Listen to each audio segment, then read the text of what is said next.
1 करोड़ का कॉर्पस बना लिया, सबसे पहले जेन्युइनली कांग्रेचुलेशंस।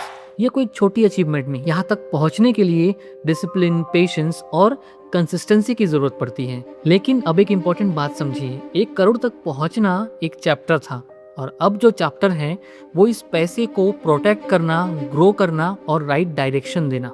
बहुत लोग 1 करोड़ तक पहुंचने के बाद रिलैक्स हो जाते हैं। उन्हें लगता है कि अब हम एग्रेसिवली रिस्क ले सकते हैं, थोड़ा सा एफएनओ ट्राई कर लेते हैं, थोड़ा सा मल्टीबैगर स्टॉक्स ले लेते हैं, थोड़ा सा लेवरेज ले लेते हैं। बट यहीं पर 90% ऑफ द रिटेल इन्वेस्टर्स गलती कर बैठते हैं। जब कैपिटल छोटा होता है तो गलती भी छोटी होती है, पर जब कॉर्पस बड़ा हो जाता है तो एक छोटी सी गलती भी बड़ा इम्पैक्ट डाल सकती है। 10 to 15% का रॉन्ग मूव सिर्फ परसेंटेज नहीं रह जाता, वो आपके कैपिटल को, आपके वेल्थ क्रिएशन जर्नी को डैमेज कर सकता है, आपकी सालों की मेहनत को पीछे कर सकता है। अब गेम सिर्फ रिटर्न का नहीं रह जाता, अब गेम है कैपिटल को प्रोटेक्ट करते हुए ग्रो करना। एक बात समझिए, हर शाइनी अपॉर्चुनिटी आपके लिए जरूरी नहीं होती, हर मार्केट ट्रेंड को फॉलो करना जरूरी नहीं होता। कब ना बोलना है ये जानना बहुत इंपॉर्टेंट हो जाता है। एक और स्मार्ट शिफ्ट ये होता है कि आप अपने कॉर्पस को नहीं देखते। जैसे कि बहुत लोग अपने कॉर्पस को देखते हुए सोचते यार मेरे पास तो इतना कॉर्पस है।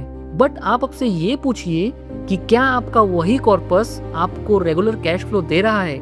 क्योंकि लाइफ हमेशा स्मूथ नहीं रहती, कभी इमरजेंसी आती है तो कभी मार्केट गिर जाता है तो कभी फैमिली के नीड्स आ जाते हैं। ऐसे में अगर आपके पोर्टफोलियो का एक हिस्सा आपको रेगुलर इनकम दे तो आप पर प्रेशर कम हो जाता है और आपके लॉन्ग टर्म इन्वेस्टमेंट को गलत टाइम पर तोड़ने की जरूरत भी नहीं पड़ती। अपने सारे पैसे एक ही जगह रखना स्मार्टनेस नहीं होता। अगर सारे पैसे इक्विटीज में है, मार्केट गिर गया तो प्रॉब्लम। अगर सारे पैसे रियल एस्टेट में है तो लिक्विडिटी की प्रॉब्लम। और डाइवर्सिफिकेशन का मतलब सिर्फ रिस्क कम करना नहीं होता, उसका मतलब होता है अपने लाइफ में खुद को चॉइस देना। एक और मिसकंसेप्शन जो काफी रिटेल इन्वेस्टर्स सच मान लेते हैं, आप कितना कमाते हैं ये जरूरी नहीं है, आप कितना सेव करते हैं, आप कितना इन्वेस्ट करते हैं ये जरूरी है। इनकम बढ़ने के साथ साथ आपका लाइफस्टाइल अपग्रेड हो जाता है, लेकिन अगर आपके सेविंग्स उसी रेट से चलते रहे तो आपके वेल्थ क्रिएशन जर्नी स्लो हो जाता है।